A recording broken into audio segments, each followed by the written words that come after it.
Hi, my name is Dr. Josephine Almanzar, or you can call me Dr. Joe, and I'm so excited to be sharing this in-depth conversation with you.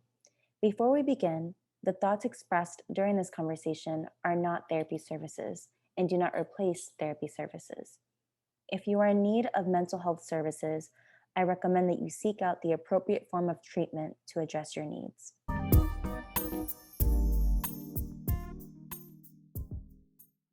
Hello, my name is Dr. Josephine, and I'm a postdoctoral associate in clinical psychology under supervision. And I am very excited to be having this conversation today about closure with someone who I deeply admire. As a friend, a mentor, a sister, a colleague. And so without further ado, Dr. Cristina Dominguez, if you'd like to introduce yourself and share a little bit about who you are. Sure. Hello. Thank you so much for having me. I really appreciate this invite. It's always so great when you're able to do collaborations with colleagues, especially on topics that are this important that it could be so widespread and generic to so many people. And I really hope that we're able to get across to someone today through this topic, especially after the year that we've had last year. It's been really difficult, and I love that you invited me to be able to participate in this today. So today is really going to be talking about what is the roots of closure, what are the roots of closure, and what do people mean when they say that they want closure, and what do we do when closure doesn't happen the way in which we expect, and how do we move forward with that? I have a couple of responses actually through Instagram. So I posted some, a very general question. So I asked people, what is the first thought that comes to mind when you think of closure? So one of them was forgiveness. So what would I have to do in order to forgive this person or to receive forgiveness? Also peace. So feeling peaceful, feeling at ease. What do you think about that? The idea that closure might be tied into someone seeking or wanting to forgive someone, or wanting to ultimately feel at peace with their experience. hmm I think as human beings, the way our psyche is structured, we're very black and white, on, off, good, bad, very polarized to one extreme or to the other. And in a way, I feel like that's meant for not only for survival, because it oversimplifies the complexities of life and makes it very simple, on, off. But I also think that that might serve as a defense mechanism to not go deeper into what might actually be the core. Mm-hmm. So very valid, in wanting forgiveness or almost resolution, I think can also be synonymous with closure. And once again, going back to that black and white brain, it gives us the ability to close up. How do you say the loose ends, like tie up any loose ends, Right. to make it nice and clean, cut, sever it, and we put it in a little box and we put it behind us and keep moving forward. And I think that's the part about closure, the ambiguity of it, that kind of doesn't sit well with that black and white brain, that tells us we need to make sure that everything is resolved and answered and packaged up so nice and neatly so that I can move on. Yeah, and what's hard about that is that it's with closure, it's typically not one-sided. So you would Mm-hmm. have to have the other person be at the same place that you are when it comes to that relationship ending. So they Mm-hmm. too have to meet you halfway, and sometimes that's not the case. And that's what's really hard at times. And that's where we find those loose ends. So how do we tie it up when someone's not meeting us halfway? It can be really complicated. You mentioned the word oversimplification, which was actually one of the responses as well, that it can Oh, be, yeah, it can be oversimplified. When we say closure, it's just, again, such a general term, and it feels good as we say it, but the ways in which we attain it is a lot more complicated. So, mm, and I appreciate you touching on that. And someone mentioned something similar: unrealistic expectations of what it will bring.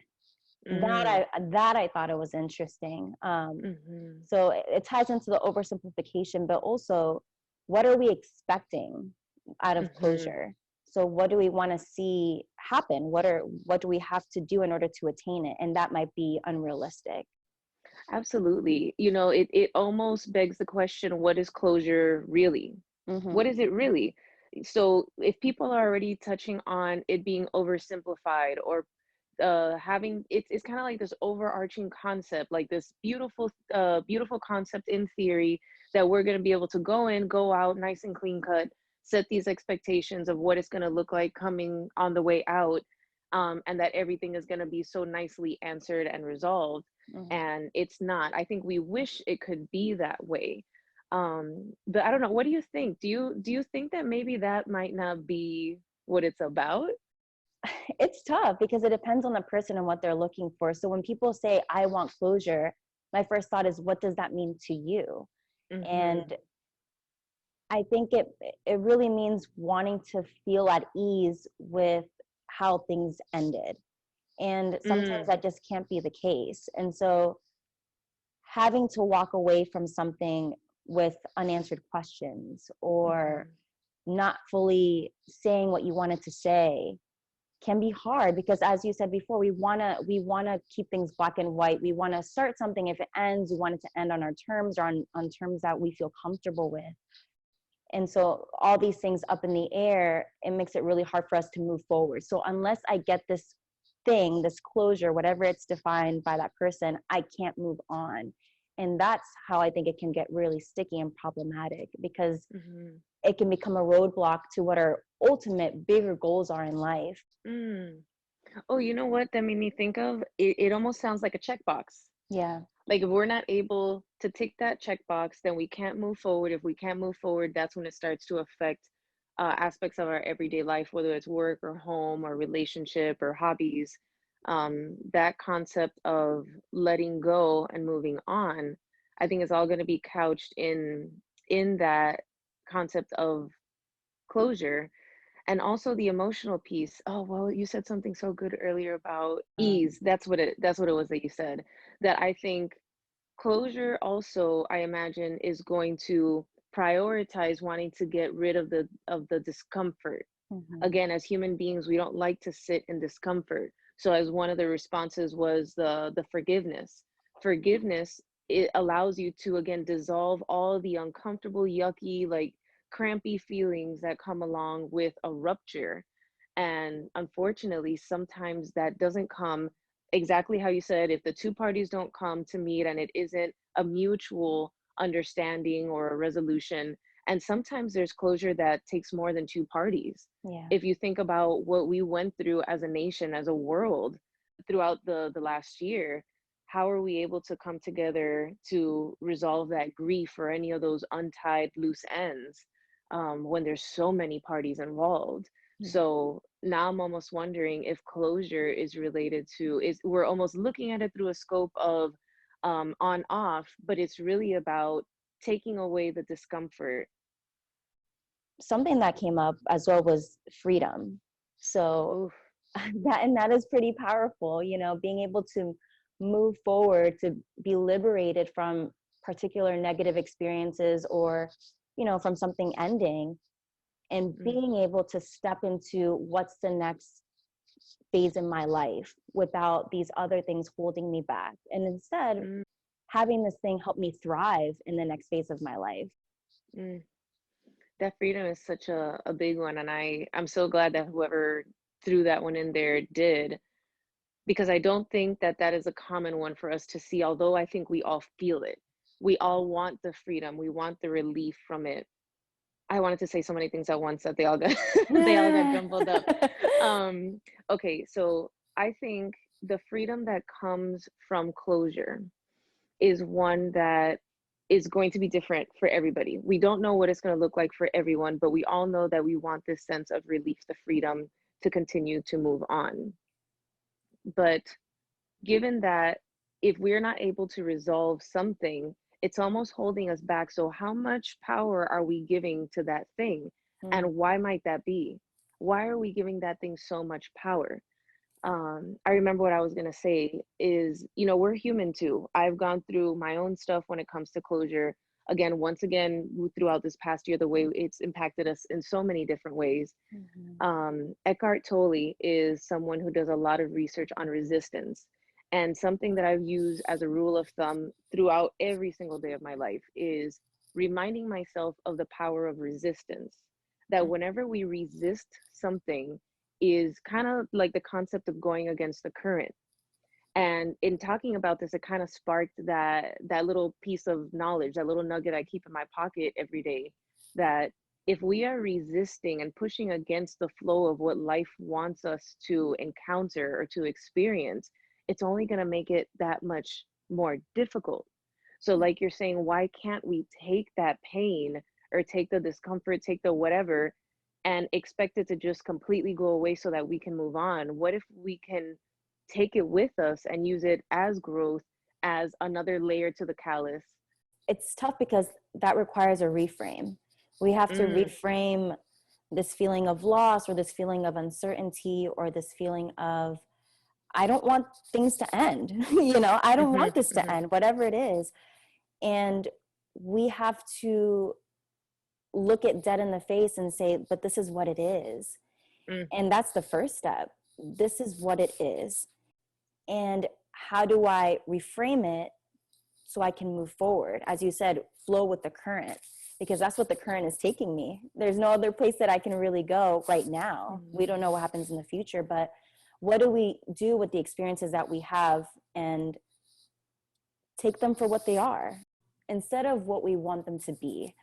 And I yeah. think that's something that is really important, is being able to release. And I think someone said that as well as a response, being able to release our expectations of what we wanted in that moment, and those Mm, experiences, in that act of closure, releasing that and accepting things for what they are and people for who they are. absolutely. And make sense of that, the resistance part, that when we resist the flow and want Mm-hmm. to go back to the past, if we want to, let me just give them another chance, let me see if it's going to be different this time around. Well, what is it that you're hoping for in going back? Is it back to that concrete way of thinking, that lens of the black and white? Is it just a hope that you don't have to turn away, which I feel, to be real, that's what a lot of us end up doing, is that, well, let me just give it another chance. Maybe it'll be different this time. Maybe we can work it out. And not in all cases, but I think for a majority, when we know it's over, but we don't want to believe it's over, and we want to keep in that position, that's what we tell ourselves. Mm. That is a very good point. Or it's fear of what's on the other side. What I'm Oh, experiencing yeah. right now, Mm-hmm. although it's not making me particularly happy or meeting my expectations, it's better than the ambiguity of what's out there if I leave this particular situation. So I'd rather sit in this space and try to fit a circle into a square, Mm-hmm. because it's safer. It feels better, to continue to press on for this idea of closure, because what's out there is scary. Oh yeah, I'm so glad you went there, because I've had numerous cases where someone, there's a relationship that's on the line and they're trying and they're kind of going back and forth, and a lot of times people, here's what it is. When it comes to comfort, like comfort zone, it's something that can be really crippling sometimes, Mm. because we end up making decisions around that comfort zone to not have to step out of it and do something new and different.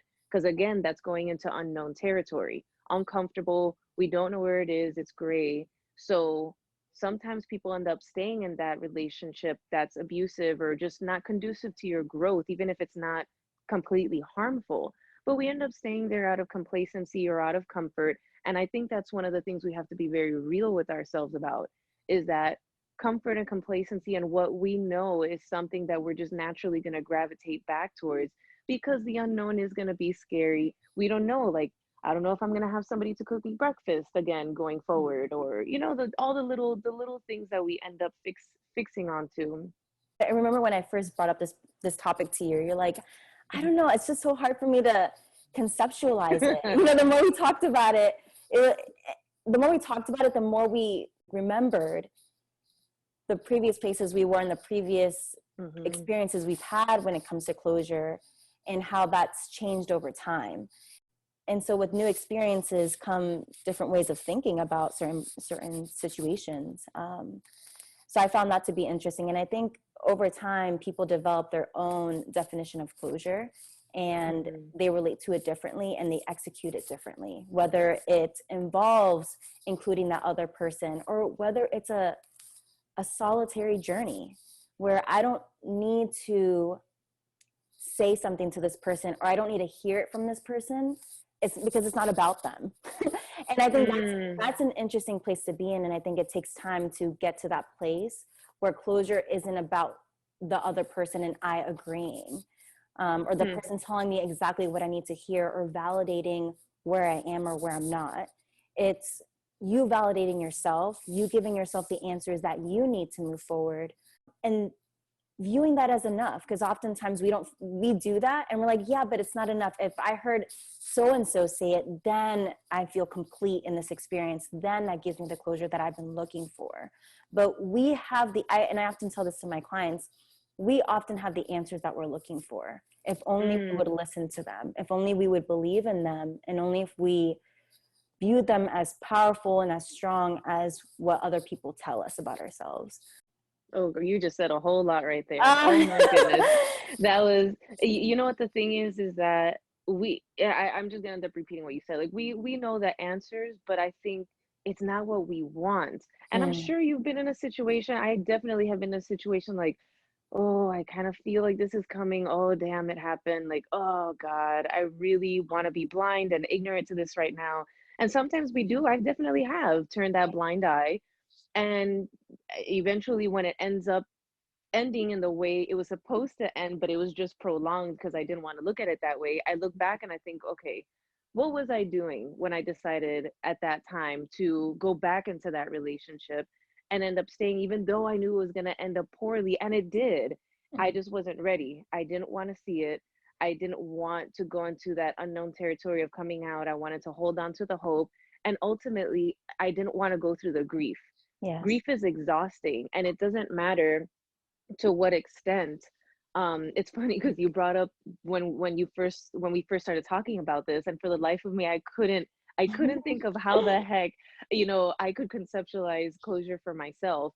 And I think it's two things. One is that going back to my old self and thinking about how I would see closure then is so different than what I would now. Isn't Yeah. that exactly showing the beauty of closure? That is a culmination of what closure is. It's kind of like a quilt that from one instance to the other, you tie in what you've learned from the previous experience if you allow yourself to go along with it. And even if you don't, fair enough. In that instance that I gave, that's a real example. Okay, so I didn't. I put it off and stayed in a relationship for however much longer. I still got the same outcome from it. It was just prolonged a little bit more. When it comes to where you're at and where you were, going back and looking at how you dealt with things differently to where you are now, that is absolutely a sign of growth. Yes. And one of my favorite things is looking back and saying, like, oh, damn, you remember when I used to do that? Yeah, girl, that was crazy. That to me is like the most beautiful sign of growth. I was visualizing that as you were Mm, describing it because it's true.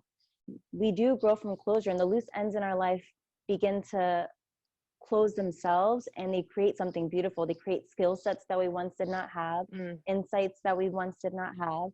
And we are able to build on those things. And you just described that perfectly. And Mm, just to touch on grief in general, I'm going to go away a little bit from that example. Is grief is something societally that we all have a really weird relationship with. And I know I mentioned this one to you, and it's probably the one that I'm already laughing because I remember your reaction. It's the one that we can all identify with, that it's a little uncomfortable, but it isn't that crazy pang of like a really deep death. mm. That last episode of the series. Oh, yes. Who wants to watch the last episode of the series? I know friends that have put off the last season of a series Mhm. or like the That's last me. few yeah, we put it off because we don't want to come to the end. I'm sure a lot of us did this during quarantine. I did. I binged The Office, and people. I think a lot of people were watching The Office and Sopranos. There were a lot of popular ones out there. So I binged the Office, and I was watching episodes a day. And once it came to the end, I started getting anxious, and I started Mm, feeling really sad because we develop an attachment to whatever. In yeah. this case, it's the characters and the storylines and I love the characters, and you follow them throughout their stories and their lives. And on the last episode, I cried so hard. I ugly cried like a baby. And then, as a matter of fact, I don't know if you remember, there's a commercial that put a label on that feeling, like the red zone. Oh man, I wish I remembered. It was like a Netflix commercial or something like that, where they said, "Are you stuck in the red zone?" And they showed two people on a couch, and they're completely disheveled, like the hair's all over the place, and they look like a complete mess because they just finished their TV series and they don't know what to do with themselves because they're in between series. So even that in itself was captured in a commercial that is like this inside joke amongst us as a society, that we don't like it. We sit in it and it's uncomfortable and we grieve it. Especially if like the brand doesn't capitalize off of like a second part or a second, whatever. We're stuck with that feeling of like, oh, it's over. Man, it was so good. And then we go back and watch old episodes because we just don't want to let it go. I'm sure you've been in that place. Oh, It's such a yeah. I've absolutely been in that place. And as you said, you postpone it, you push it out. I want to savor this moment. I want to savor this last episode and it's also what could have been. We begin to imagine, oh my gosh, what could the characters be doing now? And I could see the story moving forward. So why does it have to end? And it's outside of our control. It's whoever, the producers, the network, whoever, they get to control the story. And so we don't get to end it on our terms. We try to as best as we can by postponing that last episode, for example, but it's never enough. So that is a very, very good example. And I think all of us can relate to that. It's a positive grief, right? Yes. Because we're focusing so much on the negative of closure and of grief, of a death, of an end of a relationship. But the reality is we need to look at both sides of it. That grief is not comfortable, even if it's a happy, positive grief. I agree. And there is this other coin that I don't think we've been touching on as much. Our relationship with closure is negative because it's a resistance as you let on. Like it's, you're resisting it. It's almost like we're dragging our feet to do this closure thing. We don't really want to, but people know that we have to do something in order to move forward. But there is a beautiful side to closure as well. And that's what ties into the quote that you talked about. Maybe we don't see it at the time, but there is a beauty to closure if only we allow ourselves to let it run its course. And so I want to talk about what are the ineffective and effective strategies to closure. So what are some, for example, ineffective ways that people try to make sense of their experiences and move forward? We'll start there. I think cardinal rule number one is, and this is the one we have the hardest time with. I'm almost wondering if it'll even make sense if I say it out loud, but now I have to say it. We have to be honest with ourselves first and foremost. Let's say even if you're honest with yourself, like when I was talking about this relationship for myself, I knew what was going on, but I didn't want to. So I had to tell myself that, like, okay, Dominguez, you know what you're doing. And we both know what's going on, like me and my brain, like I'm talking to my brain. But all right, this is what we're gonna do. So then when it ended up ending, however long, prolonged, like you said, dragging the feet later and looking back on it, it's like, okay, this is what we signed up for. So part of it is that we have to try our best to be honest with ourselves, and that not being into our full consciousness might be the first step in what follows afterwards. Yes. Because if that's the first step, then we're going to be more mindful of the actions that we take. So, I love to incorporate pop culture into things because it's the most relatable. But there's a Dua Lipa song called New Rules. And it's like, step one, don't pick up the phone. And I'm not going to say the rest of it. You can go look up the lyrics because it's not appropriate. But the whole point is that step one, don't pick up the phone. Why are we picking up the phone? Because, oh, what are they going to say? What if I can make something better of this? That's the action that's going to follow you not being honest with yourself. So Dua Lipa, I'm going to add a rule before your first rule is number one, be honest with yourself. Because if you tell yourself, all right, if I reopen this wound, it's not going to be great. it's gonna be less likely that I'm gonna pick up the phone when that person calls or open that whatever that metaphorical door might be.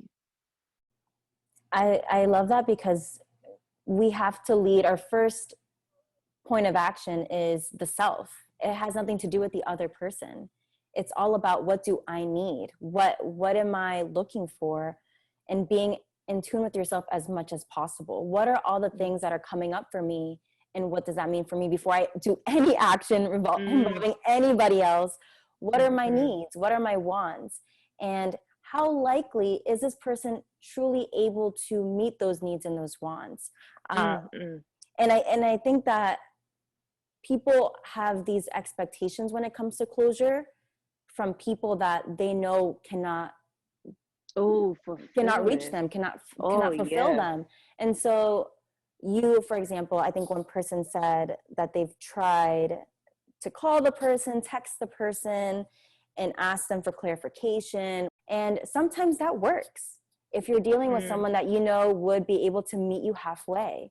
But if all the mhm. evidence shows you from a relationship, from a partnership, that this person is unable to do that, what makes us think that they are able to meet us in this crucial moment of Oh, closure halfway? So it's almost as if we're avoiding what's always been in front of us. And again, giving that person one last chance. I want to give this person one last chance to meet my expectations, to see me, to validate me, mhm. to feel me. Um, and we have to take a step back, as you said. And again, what am I needing, and is this person able to fulfill that? I think that's huge because we're already lying to ourselves. We Mm, already know what it is. When we step to that person and say, okay, I'm gonna give you one more chance, to me, it's a two-strike rule. The first, I guess this is a little bit more personal, not professional, but the first one is, okay, benefit of the doubt, let's give this person a chance. I don't know what it is. Okay. The second time something similarly happened, now a pattern is starting to emerge. And mhm, by the third one, it's already too late. By that time, it's like shame on me. mhm. So I guess that might be my personal one. So don't take that, guys. That's like that's not a professional piece of advice, but that's just something that I take with myself because I've been in so many situations as a person because I mean, that's what brought us into this field, right? I'm so empathic and I'm so loving that I want to give people so many chances that I've gotten caught in like a whirlwind of patterns Mm. by telling someone, okay, just, they were in a situational, just this one more time. Maybe I can do that. And what I'm not realizing is that I'm giving permission to the pattern Yes, and that is. continuing to wrap myself up in that lie.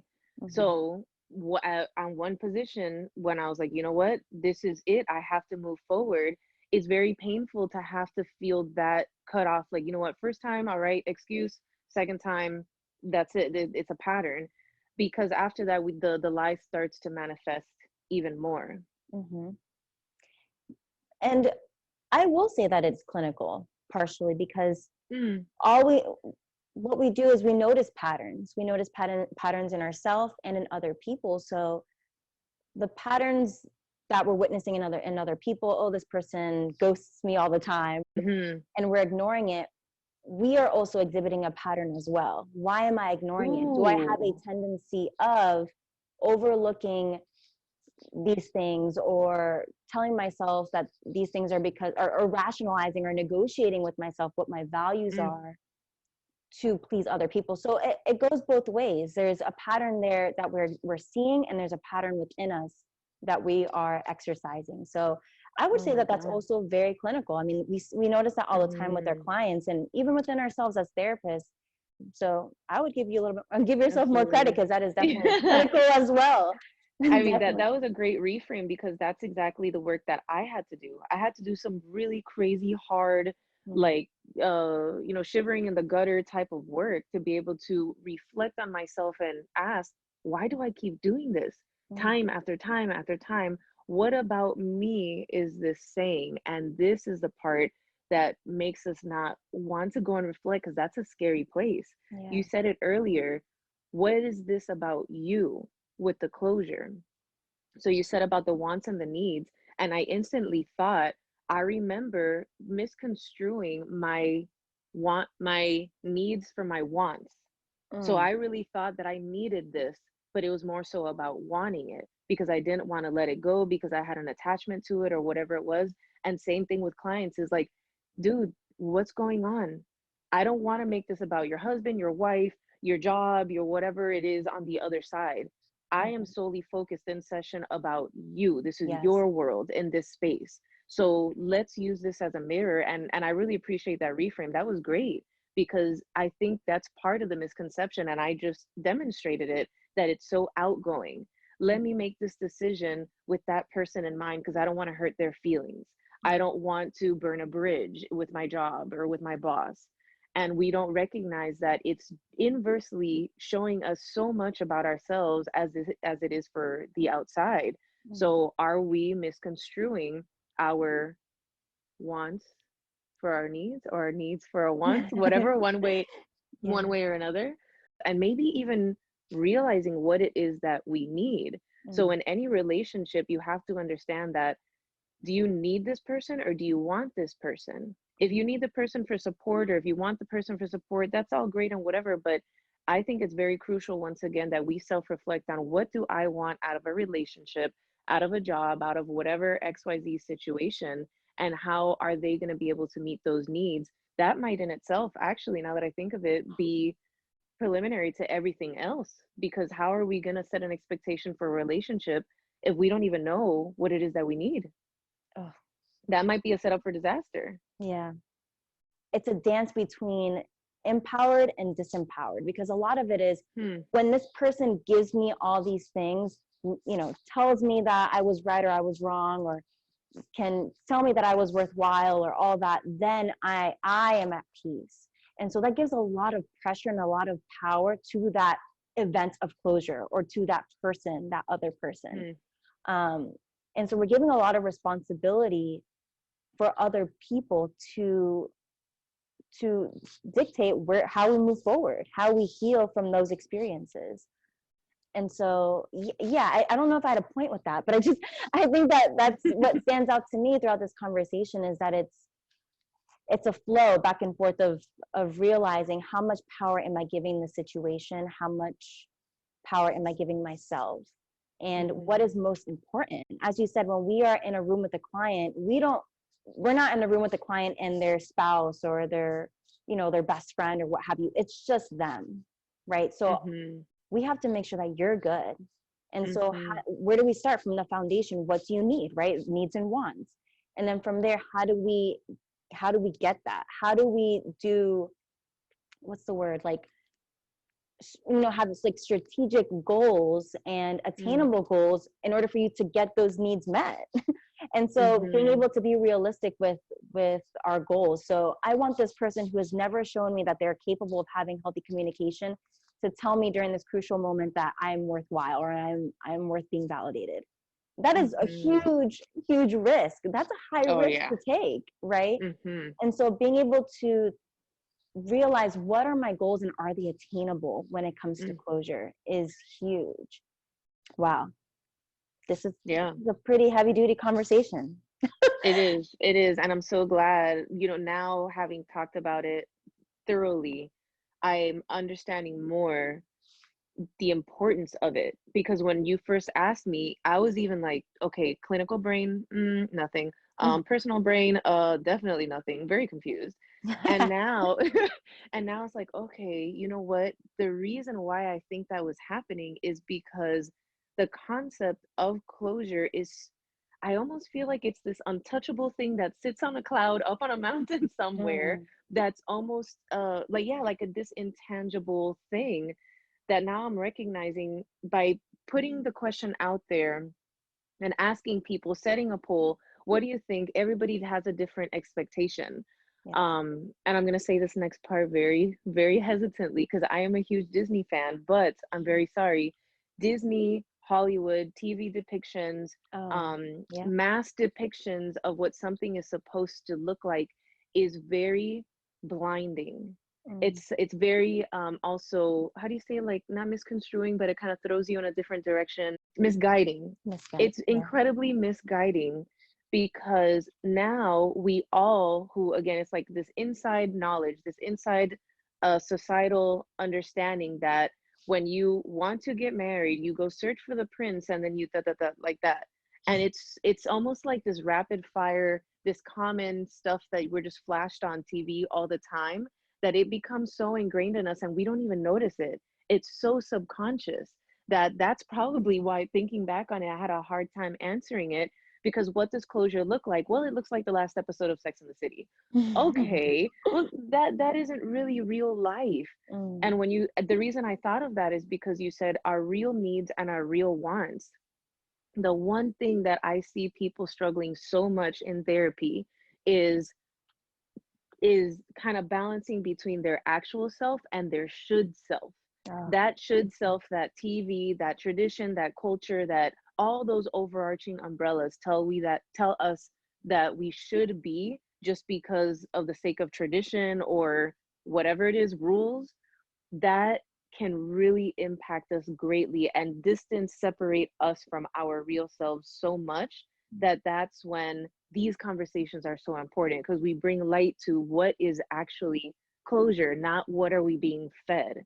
Because the moment we go off into that, it's kind of like running a race but on a different platform, I guess, and it's never going to match up. It'll never intersect because we're speaking two completely different languages. Yes. And I can appreciate, now I appreciate more because I actually understand what's going on. But now I appreciate more than ever, and I'm so grateful I was able to participate in this, because now I understand what you meant by the importance of defining closure, true closure for people. Well, I'm glad that you are on the same page as me. It took a couple of weeks in this full hour conversation for us to be. No, I'm kidding. Yeah, for me to even understand that, I was like, oh, actually, this might be kind of cool. Like, I always thought about that from the beginning. Like, this is actually a really great topic. I was like, okay, this is cool. I'm down. But I really did not get to the core, like the real crucial part of why you even brought it up in the first place. So yeah, you hit on a huge one for a lot of people, and I'm sure that people are going to gain from this immensely. So we talked a little bit about what if closure doesn't go our way? What if whatever we decided to do, whether it was text that person, write them a letter, meet them up in person, what if what we did doesn't meet what we were hoping for? Even when I recommend in therapy, there's a situation, okay, let's write, and somebody comes up with, okay, I kind of want to write a letter. Before you write the letter to the person, why don't you write it to yourself? Oh, that's a good one. Write the letter to yourself, or if you want to write it to the person, write it, but don't send it right away. Because if we sit with it for long enough, I think that's part of the problem too, that we become really impulsive with the angst, like that discomfort, that we just want to get it over with and get an answer, that we don't realize and sit with ourselves. And that's when, like you said, we have the answers. But I don't think we sit with it long enough, because all we're looking is for getting rid of the discomfort. So write the letter to you, or write the letter and keep it, sit with it, and see what it is that you actually need at the end of it. Is going over and visiting that person really what you need? Or are you just hoping for that person to answer a question that you don't want to? Yes, externalizing that power, because we don't want to give it to ourselves. We need it for whatever reason. We need to hear it from somebody else in order to believe it. I really think it's about sitting with the discomfort. And this is something that I know we learned in school. It was like my love-hate lesson throughout all the 4 year or 5 years, whatever, of school. I love to hate it when we were taught to sit with the discomfort. The longer you can sit with discomfort, the longer you're able to self-soothe and actually make a decision or a calculation or an analysis, whatever, with the right intentions, not with the urge to have to satiate an uncomfortable feeling. When you are operating off of satiating an uncomfortable feeling, you're never going to get to the true core of what's going on. The emotion is always going to cloud it. Yes. And I remember us doing different practices with one another and having to sit in silence. And that is scary. And that is just an overarching concept to what we're talking about, which is when we allow ourselves to sit, we really can hear what's going on. We can really hear the emotions that are boiling up inside of us, and we can really take a moment and think, what is that about? What is that about? And as you said, when we try to address the feeling, sometimes we're addressing the surface. We're just trying to put out the fire. Like I don't want to yes, there you put go. out the fire. I don't want to feel it. I don't want to see it. Just put it out, put it out, put it out. But if we wait long enough and we kind of look around, what's causing the fire? What is causing the fire? And if we address that, maybe fires won't happen as often. Maybe we won't have these feelings or be in the predicament where fires happen around us all the time. But so often, again, we're trying to just alleviate the surface of what's happening. And that is huge when it comes to what do we do when closure doesn't go our way. Again, not going again and again and again. Well, if I do it again and if I just do this, it'll make me feel better. Well, hold on. Let's take a breather. Now let's see what we need to do. And it might give us a different answer. And even for myself and for people that I've seen made a lot of growth in treatment, they start to do differently than what they've been taught, than what they know, than what the people around them do, and they start thriving. But it becomes a really lonely life because society and family and friends and everybody around you are still stuck doing those same things, and you're doing differently. So you're doing the things that you know you should be, but then it's this double-edged sword of like, but now I don't feel like I can identify with anybody. And that's a whole different conversation, but it's part of the piece of what is inspiring us to make whatever decisions we're making. Yes, is the potential losses that might come from it. If I choose something different for myself, if I choose a different path, what will have to be left behind? And that's where the ambiguity of stepping outside your comfort zone comes in, because we don't know a life without that thing, without those particular constellation of people and experiences.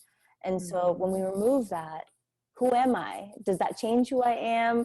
Am I going to be as happy? Am I going to feel fulfilled?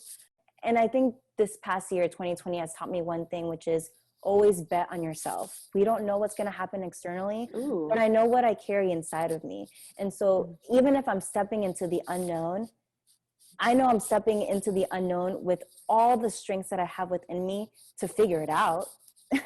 I'm going to figure it out somehow. I'm going to make a move. I'm going to make moves and make it happen. I don't know what I'll have to do, but I know I will make the right decisions for myself. And the right things will come into place along the way. And so again, being able to know what your intrinsic strengths are. So no matter what happens with that closure experience, whether you decide to jump after it and involve somebody else or not, you have the strength within you to face what's ahead. You might not know what's ahead, but you will be able to face it. And I think that's something that people often don't realize. Absolutely. And I think that is the powerful piece of you bringing up the empowerment. We have the power to decide how we're going to go out. And we need to recognize that we do have the power. I think sometimes we just wish and hope for other things and throw it out into the existence and externalize whatever it's going to be, let it be, and let the odds take care of it and be in my favor. But we don't realize how, again, icky is the word that keeps coming up, and I can't think of a better word for it, but there's just such like this icky, crunchy, like what is the word that people are saying? Cringy. Like it's so cringe, that feeling of ending a relationship or ending something, being in the person lesser of power because you submitted your power, because you've thought, let me let this person make the decision for me. Oh damn, that didn't go in my favor. Okay, well now it's like insult on top of injury. So you bringing up the empowered part, I think it's huge, that we can absolutely have, how do you say, like we have control over what the outcome could be. But is that loaded? Does it come with blame? Do we now become the bad guy because we chose to end the relationship on our terms because it wasn't going to benefit us? So now it's turning into like doing it for the outside. So why don't we choose to empower ourselves in these situations when we know the truth? We know what it is. We know that we'd be better off without it, but we still continue to do it. And now we're left off with what we knew was going to happen, but with this also very cringe-worthy sensation of, man, now I feel disempowered on top of it because I didn't step up and stand out for myself and use my voice to advocate for me. Yeah, so it's, as you said, a double injury. So it's like Mm-hmm. I knew this was coming, and yet I didn't speak up for myself. I didn't advocate for myself in the way that I knew I needed to in order to stay true to who I am and stay true to my values.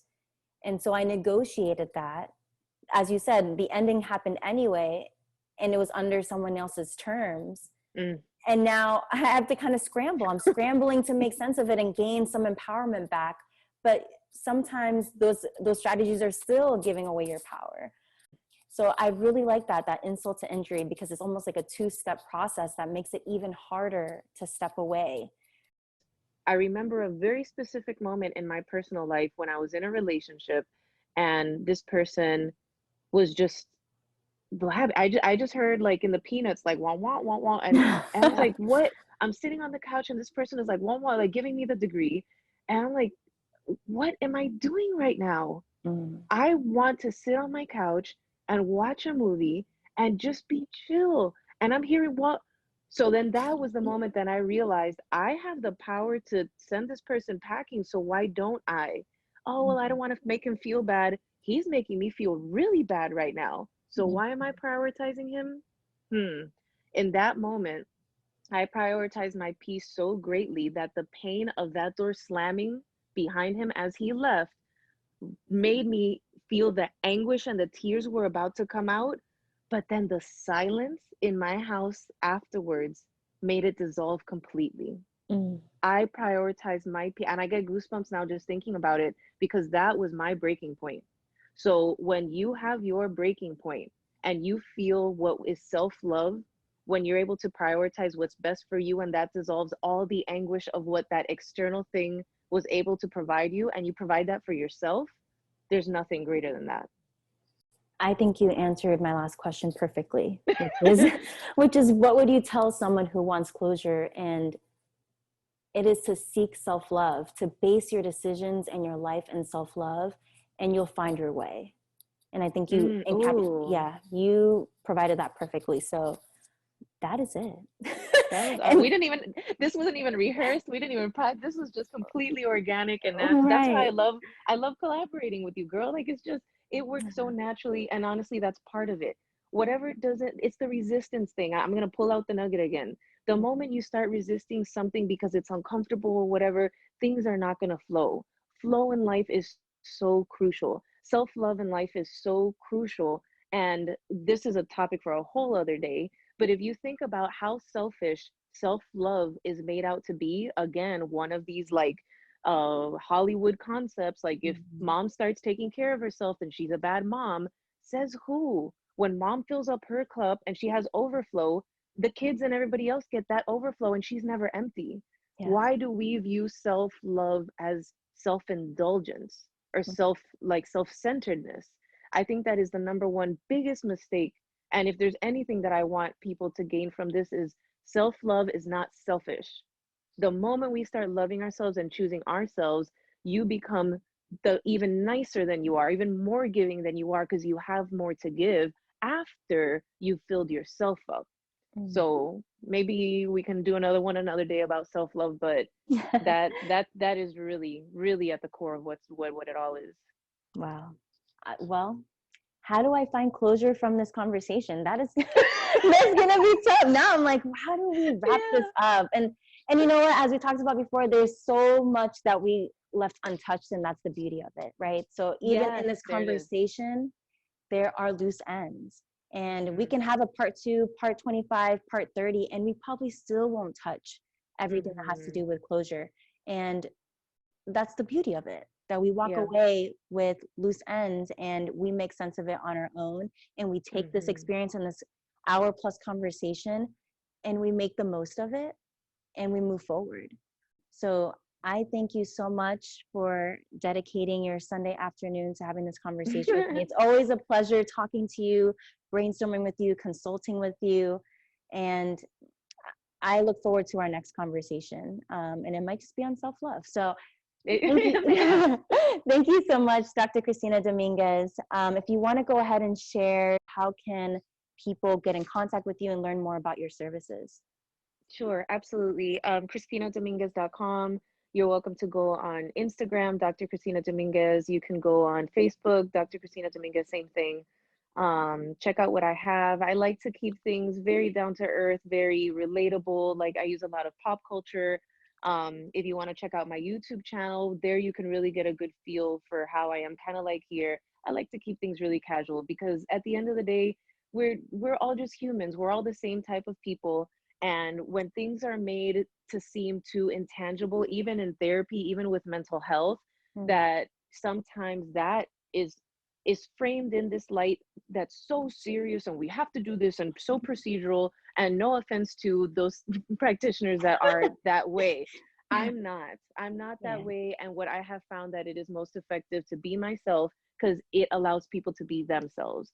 So you're more than welcome to check out whatever you want. And I hope that you gain from it something because that's why I dedicated myself to this work in the first place. So go check it out and that's it. Again, my name is Dr. Josephine, and I thank you for listening. I welcome you to share your thoughts in the comment section or to leave me a message on my website, www.drjoealmanzar.com, where you can also learn about my services.